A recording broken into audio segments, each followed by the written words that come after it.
नमस्कार दोस्तों, मैं हूं माही खिवाल और आज हम आपसे एक बहुत ही अच्छी वीडियो शेयर करेंगे। गौर दीजिएगा। संत रामपाल जी महाराज जी का 11 वर्षों का लंबा इंतजार और ऐतिहासिक रिहाई। अप्रैल 2026 का महीना संत रामपाल जी महाराज जी के करोड़ों अनुयायियों और आध्यात्मिक विचारों के लिए एक ऐतिहासिक मोड़ साबित हुआ। पंजाब एवं हरियाणा हाई कोर्ट द्वारा देशद्रोही और अन्य संबंधी मामलों में जमानत मंजूर किए जाने के बाद जब संत रामपाल जी महाराज हिसार सेंट्रल जेल से बाहर आए, लगभग 11 वर्ष और 4 महीने से अधिक का समय जेल में बिताने के बाद जब वे बाहर निकले तो यह क्षण केवल एक कानूनी प्रक्रिया का अंत नहीं था, बल्कि करोड़ों श्रद्धालुओं के लिए धैर्य और अटूट विश्वास की विजय का प्रतीक बन गया। जेल से रिहा होने के तुरंत बाद संत रामपाल जी महाराज को पूर्ण सम्मान और सादगी के साथ आश्रम लाया गया। उनकी रिहाई के खबर मिलते ही देश के कोने कोने, हरियाणा, पंजाब, राजस्थान, उत्तर प्रदेश, मध्य प्रदेश, बिहार, दिल्ली और विदेशों से भी अनुयायी दर्शन और आध्यात्मिक मार्गदर्शन प्राप्त करने के लिए एकत्रित होने लगे। आश्रम के वातावरण में कोई दिखावा या कोलाहल नहीं था, केवल शास्त्रों के ज्ञान का उद्घोष, गुरुवाणी का पाठ और वर्षों से भटक रही आत्माओं का अपने गुरु से मिलने का वह भावुक क्षण था जिसका इंतजार एक दशक से अधिक से समय से किया जा रहा था। आश्रम पहुंचे श्रद्धालुओं का वर्गीकरण और उनकी गंभीर समस्याएं।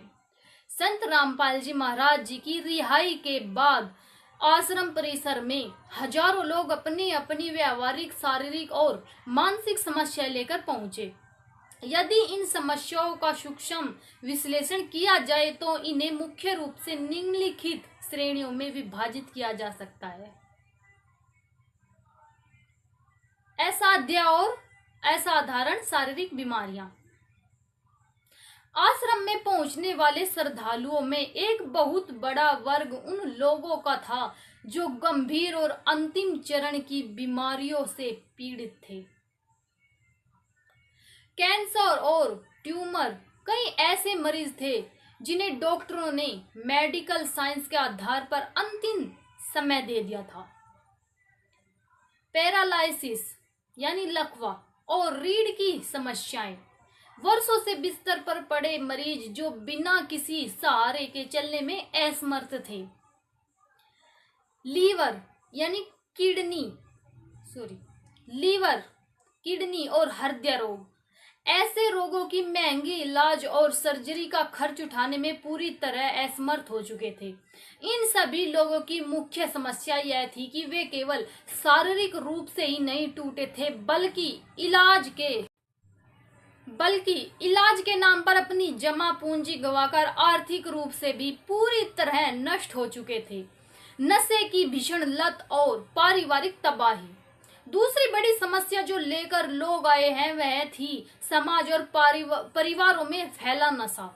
शराब और मादक पदार्थों की लत। घरों के मुख्य कमाने वाले सदस्य अत्यधिक शराब, बीड़ी, सिगरेट या अन्य नशीली पदार्थों के शिकार बन चुके थे। घरेलू हिंसा और मानसिक तनाव।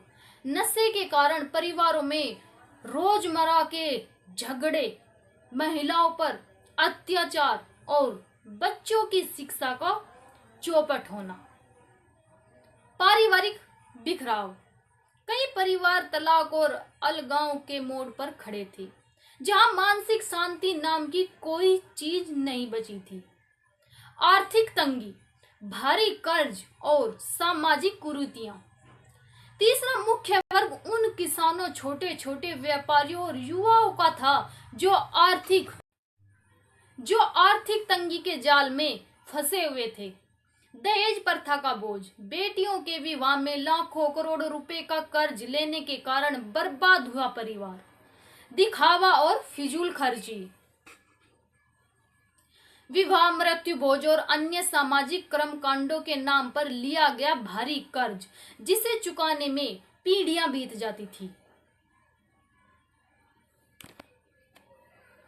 बेरोजगारी की असफलता। जीवन की सही दिशा न मिलने के कारण हताश में और निराश युवा होते थे। आध्यात्मिक भटकाव और अंधविश्वास।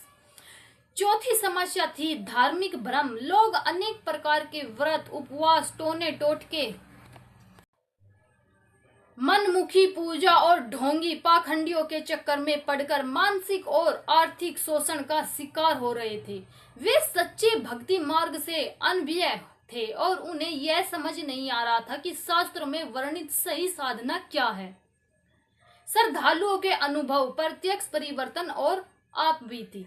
संत रामपाल जी महाराज से मुलाकात के दौरान और आश्रम में उपस्थित श्रद्धालुओं ने अपने जीवन में आए अभूतपूर्व बदलावों को जो आप बीती साझा की, वे अत्यंत विचारणीय हैं। स्वास्थ्य के क्षेत्र में वे आध्यात्मिक चमत्कार। संत रामपाल जी महाराज जी से मिलने आए रोगियों ने बताया कि जब डॉक्टरों ने जवाब दे दिया था, तब उन्होंने संत रामपाल जी महाराज जी द्वारा की गई शास्त्र अनुकूल साधना यानी मंत्र जाप और गुरु मर्यादा का पालन करना शुरू कर दिया। रोगियों की आप बीती। श्रद्धालुओं ने अपनी मेडिकल रिपोर्ट दिखाते हुए साझा किया कि केवल नियमबद्ध नाम जाप और सत भक्ति से उनके ट्यूमर गायब हो गए। पैरालाइसिस से पीड़ित लोग स्वयं चलने लगे और पुरानी से पुरानी बीमारियां बिना महंगे ऑपरेशनों के ठीक होने लगी। उनका कहना था कि संत रामपाल जी महाराज जी ने कभी कोई जादू टोना नहीं किया, बल्कि केवल परमेश्वर कबीर साहब जी के सच्चे नाम और दीक्षा देकर उनके पाप और कर्मों का विनाश किया। क्योंकि वेदों में लिखा है कि पूर्ण परमात्मा अपने साधक के घोर पापों को भी नष्ट कर देता है।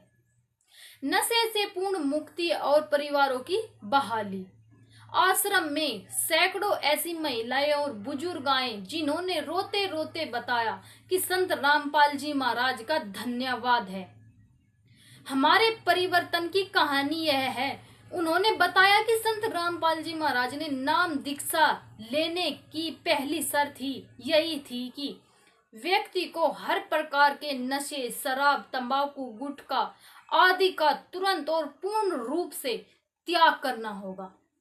जिन पुरुषों ने दशकों से शराब नहीं छोड़ी थी, वे नाम उपदेश लेते ही नशे से पूरी तरह मुक्त हो गए। इसके परिणाम स्वरूप घरों का क्लेश समाप्त हुआ। जो पैसा शराब में बहता था, उससे घर का राशन और बच्चों की पढ़ाई होने लगी और टूटते हुए परिवार फिर से खुशहाल हो गए। रमैणी विवाह और कर्म मुक्ति का अनुभव। आश्रम में मिलने पहुंचे गरीब किसानों और मध्य वर्गीय परिवारों ने अपनी आर्थिक कर्म मुक्ति का राज रमैणी को बताया। रमैणी क्या है? संत रामपाल जी महाराज द्वारा चलाई गई एक ऐसी विवाह पद्धति जो बिना किसी लेन देन दहेज मुक्त, बिना बाजे गाजे, बिना डीजे और बिना किसी फिजूल खर्ची के मात्र 17 मिनट में संपन्न होती है। इसमें केवल अमरवाणी का पाठ किया जाता है, बल्कि अनुयायियों का अनुभव भी देखा जाता है। श्रद्धालुओं ने बताया कि जहां आम समाज में एक बेटी की शादी में 10 से 50 लाख रुपए तक का खर्चा आता है और पिता कर्ज के तले दब जाता है, बुढ़ापे में मर जाता है, लेकिन कर्ज पीछे नहीं छोड़ता, वही संत रामपाल जी महाराज जी के मार्गदर्शन में उन्होंने बिना 1 रुपए, बिना किसी लेन देन के अपनी बेटी की शादी मात्र 17 मिनट में की। इससे उनके लाखों रुपए बचे और वे पूरी तरह कर्ज मुक्त हो गए और फिर से बेटियों बचाओ और बेटियों को पढ़ाओ वाला मुहिम जाग गई। जातिवाद और सामाजिक द्वेष का अंत।